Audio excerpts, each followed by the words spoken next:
अस्सलाम वालेकुम गाइस, कैसे हैं आप? उम्मीद करते हैं आप सब खैरियत से होंगे, खुश होंगे और हमारी दुआ है कि हमेशा खुश रहें, हंसते और मुस्कुराते रहें। और आज हम जिस वीडियो पर रिएक्ट करने जा रहे हैं, इस वीडियो का टाइटल है how doctor rape case expose Kolkata government. तो देखते हैं वीडियो, तो करते video start. Kolkata rape case definitely कोई दबाने की कोशिश कर रहा है, क्योंकि इस कहानी में मुझे मिनिमम 7 ऐसे लूपहोल्स मिले हैं जिससे कि क्लियर है संजय रॉय अकेला मुजरिम नहीं है, जैसा हमें बताने की कोशिश की जा रही है। इस क्राइम में और भी लोग शामिल हैं जिन्हें शायद बचाने की कोशिश की जा रही है। कुछ लोग ये कह रहे हैं कि हॉस्पिटल इस मुद्दे को दबाने की कोशिश कर रहा है, क्योंकि केस के बस 5 दिन बाद क्राइम सीन से 20 मीटर दूर कंस्ट्रक्शन चालू करवा दिया गया है। The renovation work that began after the incident at an area just a few feet away from the seminar room where the doctor's body was found on Friday morning. आमतौर पे तो crime scene को पूरी तरह से seal कर दिया जाता है, तो कुछ कह रहे हैं कि क्योंकि संजय रॉय कोई पॉलिटिकल पार्टी का मेंबर है, इसी वजह से इस मामले को दबाने की कोशिश की जा रही है। इसीलिए आज मैं बंगाल की सरकार और वहाँ की पुलिस से 7 सवाल करना चाहती हूँ। 7 ऐसे सवाल जो ये क्लियर कर देगा कि इस केस में कुछ मेजर टैम्परिंग ऑफ एविडेंसेस हुए हैं। चलो, इसे समझने के लिए हमें कहानी को शुरू से टाइम बाय टाइम समझना होगा। 9 अगस्त को कोलकाता के RG Kar government medical college and hospital में एक 31 इयर्स की पीजी डॉक्टर का हॉस्पिटल के सेमिनार रूम में रेप करके उनका मर्डर कर दिया गया। विक्टिम की हालत ऐसी थी कि she was found bleeding from her eyes, mouth and her private parts, वो भी बिना किसी कपड़ों के। हादसे की रात उस डॉक्टर की 36 घंटे की ड्यूटी लगी हुई थी, जिसमें बेसिकली डॉक्टर्स को continuous day and night emergency और पेशेंट केयर के लिए हॉस्पिटल में ही रहना पड़ता है। यस, 36 आवर्स तक कंप्लीटली हॉस्पिटल में ही रहना पड़ता है। वहाँ पे खाना पीना, नहाना, फ्रेश होना, सब कुछ उन्हें हॉस्पिटल में ही करना होता है। उस रात भी 24 घंटे काम करने के बाद विक्टिम और उनकी 4 कलीग्स खाना खाने के लिए सेमिनार हॉल में आए थे, जहाँ वो लोग नीरज चोपड़ा की मैच देख रहे थे। रात के 3 बज चुके थे और उन सबका डिनर होने के बाद चारों कलीग्स अपनी ड्यूटी पे वापस चले गए। लेकिन विक्टिम डॉक्टर हेक्टिक ड्यूटी के बाद थोड़ा सा आराम करना चाहती थी, इसीलिए वो वहीं पे सेमिनार हॉल में थोड़ी देर के लिए सो गई। इसके बाद रिपोर्ट्स के हिसाब से करीब सुबह के कुछ 4 बजे अक्यूज्ड यानी कि संजय रॉय ने रूम में एंट्री लिया, जिसमें उस डॉक्टर का रेप किया, उन्हें फिजिकली असॉल्ट किया और इसी दौरान यानी कि रात 3 से 5 बजे के बीच उनकी डेथ भी हो गई। फिर कुछ 7:30 बजे विक्टिम की बॉडी को डिस्कवर किया गया, बट बॉडी को सबसे पहले किसने देखा, इसके बारे में अब तक कोई भी न्यूज बाहर नहीं आई है। अब विक्टिम की बॉडी 7:30 बजे सेमिनार हॉल में मिली, लेकिन उनके पेरेंट्स को कब इन्फॉर्म किया गया? इसके 3 घंटे बाद सुबह के 10:30 बजे। और इसके बाद भी जब पेरेंट्स वहां पे पहुंचे तो उन्हें सेमिनार हॉल के बाहर 3 घंटे तक वेट कराया गया। उन्हें अपने बेटे की बॉडी को एक बार देखने तक नहीं दिया गया। एक पेरेंट्स जिनकी बच्ची 31 इयर्स ओल्ड की ऐसी खत्म हो जाती है, उनको 3 घंटा खड़ा रखा। उनके पेरेंट्स रोते रहे, एडमिनिस्ट्रेशन से रिक्वेस्ट करते रहे कि उन्हें अपनी बेटी को एक बार देखने दो, बट उनकी बिल्कुल नहीं सुनी गई। ये हाथ जोड़ती रही, माँ बाप हाथ जोड़ते रहे, हमें एक बार दिखाओ, हमारी बच्ची का मुंह एक बार दिखाओ, हमको नहीं दिखाया गया। 3 घंटे बाद जब फाइनली पेरेंट्स अंदर गए तो उनकी बेटी की ऐसी हालत थी जिस हालत में कोई भी पेरेंट अपने बच्चे को नहीं देख सकता है। उनके शरीर पर कपड़े नहीं थे, चश्मा पूरी तरह से टूटा हुआ था, पूरी बॉडी पर इंजरी मार्क्स थे। She was bleeding from her eyes, mouth and her private parts. Dead body of the girl, जिसके मुंह में खून था, बच्ची का शरीर में कोई कपड़ा नहीं था, पैर दोनों राइट एंगल में मिला गया। मतलब बॉडी की कंडीशन ऐसी थी कि उसे देखकर कोई भी एक बार में बता सकता है कि ये cold blooded murder and rape case है। लेकिन शायद हॉस्पिटल को ये सब नहीं दिख रहा था। हॉस्पिटल तो इस केस को एक सुसाइड केस बोलकर रातों रात रफा दफा करना चाहता था, और इसीलिए यही कहानी का पहला लूपहोल है और मेरा पहला सवाल भी कि एक क्लियर कट रेप और मर्डर केस को हॉस्पिटल एडमिनिस्ट्रेशन ने सुसाइड क्यों डिक्लेयर किया। दूसरी बात, आखिर क्यों उनके पेरेंट्स को 3 घंटों तक वेट कराया गया, बॉडी तक नहीं दिखाई गई? क्या हॉस्पिटल एडमिनिस्ट्रेशन किसी को बचा रही थी या फिर अंदर एविडेंस की टैंपरिंग हो रही थी? तीसरी और इस सबसे भी ज्यादा शर्मनाक बात, उस कॉलेज के प्रिंसिपल ने बिना कोई ऑटोप्सी किए, बिना कोई प्रिलिमिनरी इन्वेस्टिगेशन किए डायरेक्टली जजमेंट पास कर दिया कि उस डॉक्टर को साइकोसिस नाम की एक मेंटल इलनेस थी और इसीलिए उन्होंने सुसाइड किया। आखिर ऐसे क्यों? प्रिंसिपल को इतने जल्दी एक वर्डिक्ट देने की जरूरत क्या पड़ी? क्या इसमें हॉस्पिटल के और भी लोग इन्वॉल्व थे जिसे वो बचाने की कोशिश कर रहे थे? वेल, एटलीस्ट ये एलिगेशंस विक्टिम के पेरेंट्स हॉस्पिटल पर लगा रहे हैं, क्योंकि इतना सब कुछ होने के बाद भी हॉस्पिटल ने पूरी कोशिश की कि इस केस को कैसे ना कैसे करके खामोश कर दिया जाए, उसे दबा दिया जाए। लेकिन जब ये बात उसी हॉस्पिटल के बाकी डॉक्टर्स तक, बाकी स्टाफ तक पहुंची तो वो इसके खिलाफ तुरंत प्रोटेस्ट पर उतर आ गए। ये प्रोटेस्ट पर धीरे धीरे करके ऑल ओवर इंडिया फैल गया और सोशल मीडिया पे भी ये मुद्दा एकदम से वायरल हो गया। इसके बाद तो पोस्टमार्टम होना ही था और जब उसकी रिपोर्ट आई उसके बाद तो ये केस और ज्यादा कॉम्प्लिकेट हो गया। पोस्टमार्टम ने रिवील किया कि उस डॉक्टर को बुरी तरह से सेक्सुअल असॉल्ट किया गया था। She was beaten and raped brutally. उनका abdomen, right hand and lips बुरी तरह से इंजर्ड थे, यहाँ तक कि उनका कॉलर बोन तक क्रश हो गया था। सो रिपोर्ट ने क्लियर कर दिया कि ये कोई सुसाइड का केस नहीं है। और इसके बाद जब पुलिस ने इन्वेस्टिगेशन शुरू की तो उन्हें सीसीटीवी फुटेज से पता चला कि रात को 4 बजे संजय रॉय नाम का एक इंसान सेमिनार हॉल में एंटर किया था। सेमिनार हॉल में पुलिस को एक ब्लूटूथ ईयरफोन भी मिला जो चेक करने पर उसके फोन से डायरेक्टली कनेक्ट हो गया। मतलब डेफिनेटली यही पर्सन कल्प्रिट था। इसीलिए पुलिस ने उसे तुरंत अरेस्ट कर लिया एंड गेस व्हाट, उसने अपना क्राइम कबूल भी कर लिया। अब ये संजय रॉय आखिर है कौन? वेल, ये पर्सन किसी भी तरीके से हॉस्पिटल से कनेक्टेड था ही नहीं। ना ही वो कोई स्टाफ मेंबर था और ना ही वो कोई मेडिकल पर्सनल था। बेसिकली 2019 से संजय कोलकाता पुलिस के साथ वेलफेयर सेल में एक सिविक वॉलंटियर की तरह काम करता था। सिविक वॉलंटियर मतलब वो लोग होते हैं जो बेसिकली पुलिस को कुछ बेसिक काम में जैसे कि ट्रैफिक मैनेजमेंट वगैरह में हेल्प करते हैं। लेकिन इसके बावजूद रिपोर्ट्स के हिसाब से संजय अक्सर कोलकाता पुलिस का टी शर्ट पहन के घूमता था और उसने अपने बाइक में भी कोलकाता पुलिस का प्लेट लगाया हुआ था। सो मेरा चौथा सवाल है कि एक हॉस्पिटल में जहाँ किसी पेशेंट के रिलेटिव्स को भी बिना विजिटिंग आवर्स के एंट्री तक नहीं मिलती, वहाँ इस बंदे को रात के 4 बजे बिना कोई रोक टोक के एंट्री कैसे मिल जाती है? किसी भी गवर्नमेंट हॉस्पिटल में गार्ड्स तो होते ही होंगे, उन्होंने इस बंदे को क्यों नहीं रोका? पांचवी बात जो काफी ज्यादा फिशी है, इस पूरे इंसिडेंट की सीसीटीवी फुटेज रिलीज क्यों नहीं की जा रही है? नेक्स्ट क्वेश्चन, ट्विटर पर आरजीकर मेडिकल कॉलेज के स्टूडेंट्स वीडियोस पोस्ट कर रहे हैं जहां वो दिखा रहे हैं कि क्राइम सीन से सिर्फ 20 मीटर की दूरी पर रेनोवेशन चालू कर दिया गया है और पुलिस भी वहीं बैठी हुई है। आमतौर पे तो किसी भी क्राइम सीन को दूर दूर तक सील कर दिया जाता है, तो ये जानते हुए भी कि इतना बड़ा क्राइम हुआ है वहां पर कंस्ट्रक्शन चालू करने की परमिशन किसने दी? क्या ये डेलिबरेटली किया जा रहा है to destroy all the evidences? At least उस हॉस्पिटल के डॉक्टर्स तो यही क्लेम कर रहे हैं।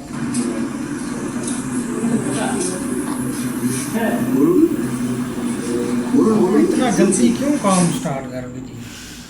एक और बात, संजय रॉय का ये कोई पहला क्राइम नहीं है। इस इंसिडेंट के कुछ हफ्तों पहले ही ऑलरेडी उसके अगेंस्ट एक फीमेल डॉक्टर के साथ मिसबिहेव करने की कंप्लेंट रजिस्टर हो चुकी है, लेकिन इस पर पुलिस ने क्या किया? No action at all. और इस केस के भी उसके पहले एक औरत ने लाल बाजार पुलिस स्टेशन में ये कह के रिपोर्ट दर्ज की थी कि रॉय पिछले 3 महीने से उसे फोन करके उसे परेशान कर रहा है, उसे हरास कर रहा है। उस लेडी के एलिगेशन है कि रॉय ने पहली बार उसे मेडिसिन खरीदने के बहाने आरजीकर मेडिकल हॉस्पिटल में से ही उस लेडी से कांटेक्ट किया था और फिर प्रिस्क्रिप्शन से उसने उसका नंबर चुरा लिया, जिसके बाद लगातार रॉय उस पर प्रेशर डाल रहा था और धमकी दे रहा था कि वो लेडी उससे मिलने आए। अगेन इस पर वहां की पुलिस ने क्या एक्शन लिया? अरेस्ट के बाद संजय रॉय के फोन से पोर्नोग्राफिक कंटेंट भी मिला था एंड जब उसके नेबर्स से पूछताछ की गई तब उन्होंने बताया कि संजय की 4 बार शादी हो चुकी है और उसकी 3 वाइफ्स उसे छोड़कर चली गई थी उसके अब्यूजिव बिहेवियर के वजह से एंड 4th वाइफ की डेथ हो गई थी कैंसर की वजह से। क्या ये चीज शॉकिंग नहीं है? जब वही सेम आदमी सेम हॉस्पिटल के डॉक्टर के साथ पहले भी बदतमीजी कर चुका है, उसके ऊपर से उसका हिस्ट्री भी कुछ खास नहीं है, डोमेस्टिक वायलेंस के उसके ऊपर कितने सारे एलिगेशंस लग चुके हैं, फिर भी उस पर कोई एक्शन क्यों नहीं लिया गया? क्या पुलिस एक बड़ा क्राइम होने का इंतजार कर रही थी? बस यही मेरा 7वां और आखिरी सवाल है। जब इस बंदे की पास हिस्ट्री क्लियरली शो करती है कि वो एक सीरियल ऑफेंडर है, फिर भी वो कैसे एक सिविक वॉलंटियर बन जाता है? ऐसे गवर्नमेंट लेवल पोस्ट के लिए कोई बैकग्राउंड चेक्स नहीं होते हैं क्या? इस पूरी कहानी में मुझे तो ये 7 तार दिख रहे हैं जो बिल्कुल नहीं जुड़ रहे हैं और इसीलिए आज पूरा देश देखना चाहता है कि अब इस केस में किसे बचाने की कोशिश की जा रही है। क्या इसके पीछे कोई स्ट्रॉन्ग पॉलिटिकल या ब्यूरोक्रेटिक बैकिंग है? क्या संजय को एक स्केपगोट बना के, बलि का बकरा बना के पुलिस के हवाले करके बाकी रेपिस्ट को बचाया जा रहा है? आफ्टर ऑल अभी रीसेंट रिपोर्ट्स पर सामने आ रहा है कि जिस ब्रूटैलिटी से उस डॉक्टर को मारा गया, ये क्राइम कोई एक जन की बात नहीं है। This is a case of gang rape. तो फिर मेरा सवाल है कि बाकी रेपिस्ट कहाँ हैं? क्या वो आज भी खुले घूम रहे हैं? एंड आखिर में जब भी ऐसा कोई भी क्राइम होता है तो हमारी सोसाइटी के कुछ लोग अनफॉर्चुनेटली विक्टिम को ही शेम करने लग जाते हैं, उन्हें गलत ठहराने लग जाते हैं। कितनी शर्मिंदगी की बात है कि निर्भया केस में मैक्सिमम लोगों का पहला रिस्पॉन्स था कि वो लड़की आखिर देर रात तक बाहर थी ही क्यों, लड़की ने कैसे कपड़े पहने थे, लड़की कैसे बात कर रही थी, ये सब बोलना बहुत आसान है। लेकिन अब उन लोगों से मेरा सवाल है कि इस केस का क्या? इसमें तो वो लड़की अपने हॉस्पिटल में सिर्फ अपना काम कर रही थी। असली प्रॉब्लम ना किसी के लेट बाहर जाने में है, ना किसी के कपड़े पहनने में है। प्रॉब्लम है तो संजय रॉय जैसे लोगों में, उनकी सोच में और हमारी सोच में। याद रखना, जब भी आप किसी भी हादसे में सीधे लड़की पे आरोप लगाते हो, आप देश के ऐसे क्रिमिनल्स को एक खुली छूट दे रहे हो दोबारा से ऐसा ही एक हीनियस क्राइम करने के लिए। उन्हें हिम्मत दे देते हो दोबारा से किसी लड़की को छेड़ने के लिए, उसे असॉल्ट करने के लिए। इसीलिए इस बार हमें सिर्फ कैंडल मार्च करके शांत नहीं हो जाना। निर्भया के कातिलों को 7 सालों बाद सजा हुई थी, जब सब ये जानते थे कि उन्होंने ही क्राइम किया है। ये हमारे देश के लिए लिटरली हंसने वाली बात है। लेकिन इस बार नहीं। मैं ट्विटर पे इस वीडियो को अपलोड करूंगी with the hashtag justice for Nirbhaya 2। जितना हो सके अथॉरिटीज को टैग करना, ताकि इस बार तो एटलीस्ट उनके परिवार को और इस देश को जल्दी न्याय मिल सके। जय हिंद। बिल्कुल यार, एक काफ़ी ज़्यादा शॉकिंग है और काफ़ी ज़्यादा एक सैड भी है। मतलब सबसे पहले जो एक ऐसे लोगों की सोच है ना, वो इस चीज़ को दिखाते हैं। इसमें कोई अब ये शक नहीं है कि मतलब अब औरत ने कपड़े कैसे पहने हुए हैं, वो रात को लेट क्यों निकल रही है। यार उनकी भी एक लाइफ है, उन्होंने भी एक हर तरह से जीना है। मतलब अब उनकी एक ड्यूटी लगी हुई है हॉस्पिटल में, या ये अब उनकी वहाँ ड्यूटी है, तो ज़ाहिर सी बात है वहाँ पर थोड़ा आराम करना, खाना पीना, 36 घंटे रहना हॉस्पिटल में कोई एक आम सी बात नहीं है। ऐसा उन्होंने ड्यूटी देनी है, डॉक्टर है वहाँ पर। लेकिन ऐसे जो लोग हैं ना जिन्होंने भी ये काम किया है, साफ ज़ाहिर है जैसे एक पोस्टमार्टम एक रिपोर्ट आई है उसके हिसाब से एक बंदा तो हो ही नहीं सकता। लेकिन जिन्होंने भी ये किया है ना उनको एक सज़ा तो ज़रूर मिलनी चाहिए। बाकी अब काफ़ी ट्राई की जा रही है, जैसे एक सोशल मीडिया पर एक ये आ गया है ना मुद्दा, ज़रूर इसका कोई ना कोई हल ज़रूर निकलेगा। नहीं वाकई सही बात है कि सोशल मीडिया पर भी मुद्दा आ गया, लेकिन ये काफ़ी ना एक शॉक्ड एक केस है। क्योंकि पहले तो मतलब कि लग ही ऐसे रहा था कि ये बंदा एक है, जैसे उसकी एक सारी हिस्ट्री वगैरह निकाली गई। लेकिन आप देख ले कि भाई एक ऑन ड्यूटी डॉक्टर, मतलब कि एक लोगों की भलाई के लिए वो दिन रात एक लड़ रही है, एक लोगों का एक भला सोच रही है। तो ये एक केस ना काफ़ी एक समय, अब जो चीज़ें निकल के आ रही है ना वो ये खुद गलतियाँ कर रहे हैं। अब देखो जहाँ पर मतलब कि ये चीज़ हुई है वहाँ पर उन्होंने एक काम स्टार्ट कर दिया, मतलब कि एक सारे एक सबूत एक वो मिटाना चाहते हैं। उसके बाद जो उनके परिवार को एक मिलने नहीं दिया, 4-5 घंटे उनको एक वेट करवाया, वो चीज़ काफ़ी एक मेंशन में एक लेकर आ रहे हैं। और ऊपर सबसे जो बड़ी बात है ना, ये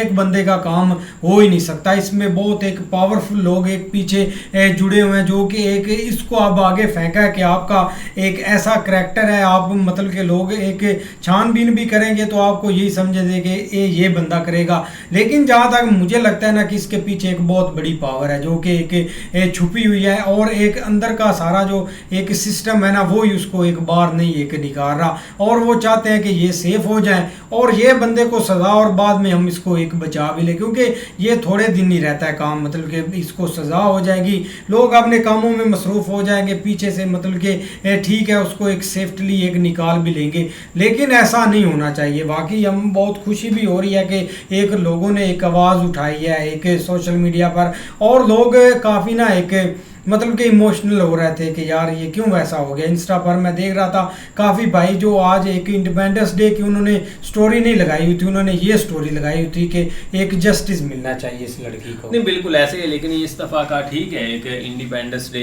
एक ज़रूर था, एक लोगों में एक जो है ना वो जोश देखने को मिला। लेकिन साथ साथ जो है ना वो लोग बहुत ज़्यादा सैड भी थे, क्योंकि हर तरफ इसके लिए एक आवाज़ उठाई जा रही है, क्योंकि एक आवाज़ उठाना बनती भी है। एक आप इसमें देख लो कि एक जो कोलकाता एक या उस साइड की गवर्नमेंट है ना, वो एक अभी के लिए तो लग रहा है कि वो इसमें थोड़ा बहुत एक इन्वॉल्व है, या मतलब कोई ऐसा सीन है या एक बड़े हाथ हैं जो कि एक उस लड़के को भी बचा रहे हैं और एक सारे मामले को एक दबाने की कोशिश कर रहे हैं। इस तरह का सीन जो है ना वो बिल्कुल भी एक नहीं होना चाहिए। अभी किसी भी माशरे में हम अगर साइडों पे ऊपर ये चीज़ नहीं बर्दाश्त कर सकते तो हमें अपने एक घर में भी इस तरह की चीज़ें जो है ना वो नहीं देखने। लेकिन ये एक जो है ना वो छोटी सोच के लोग होते हैं जो मतलब इस हद तक जाते हैं, पता नहीं आप उसके साथ क्या दुश्मनी थी।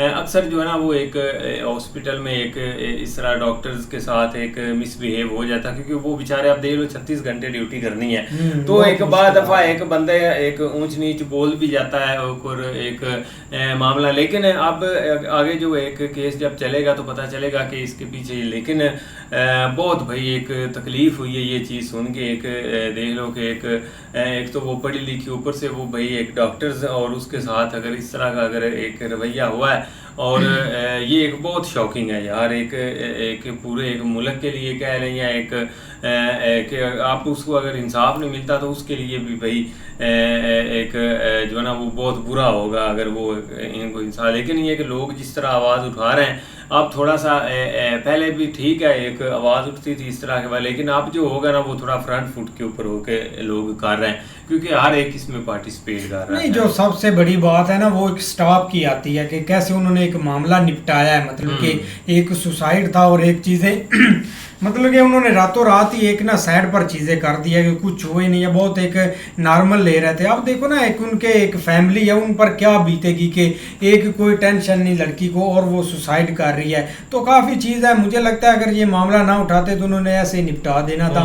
और यार देखो ना एक हर तरफ एक हलचल मची हुई है, लोग एक अनसेफ कर रहे हैं अपने आप को फील हर कंट्री में। ये नहीं मतलब कि एक इंडिया पाकिस्तान में ये चीज़ें चल रही है, बांग्लादेश में चल रही है, ये ओवरऑल पूरे एक वर्ल्ड में एक ना बंदा ऐसे ही लग रहा है जैसे यार बहुत ना एक मतलब कि पता नहीं क्या चीज़ छिड़ी हुई है, जैसे अभी बंदे को ख़त्म कर दे। आप ओवरऑल वर्ल्ड देख लें, यूके में देख लें कितने हालात ख़राब हुए हैं, यूक्रेन, रशिया, हर चीज़ मतलब कि ना एक तबाही फिरी हुई है। तो लोग काफ़ी डरे हुए हैं, अपने आप को एक डर में एक जी रहे हैं। और ये ऊपर से जब वाक़े सुनते हैं ना तो एक बंदा ना काफ़ी एक पूरी फैमिली की टेंशन हो जाती है स्टार्ट। तो बहुत मामला ये एक ख़राब है यार, इस पर एक आवाज़ उठानी चाहिए और एक इंसाफ ज़रूर उनकी फैमिली को देना चाहिए, ताकि वो एक ठीक है उनकी मतलब कि एक बेटी नहीं आ सकती, उनके साथ जो हुआ है वो भी कभी वापस नहीं आ सकता, लेकिन कम से कम एक जब उनको इंसाफ मिलेगा वो पिछली अपनी लाइफ सुकून से गुजार लेंगे। बिल्कुल। बाकी मिलते हैं नई वीडियो के साथ, तब तक के लिए गुड बाय, टेक केयर।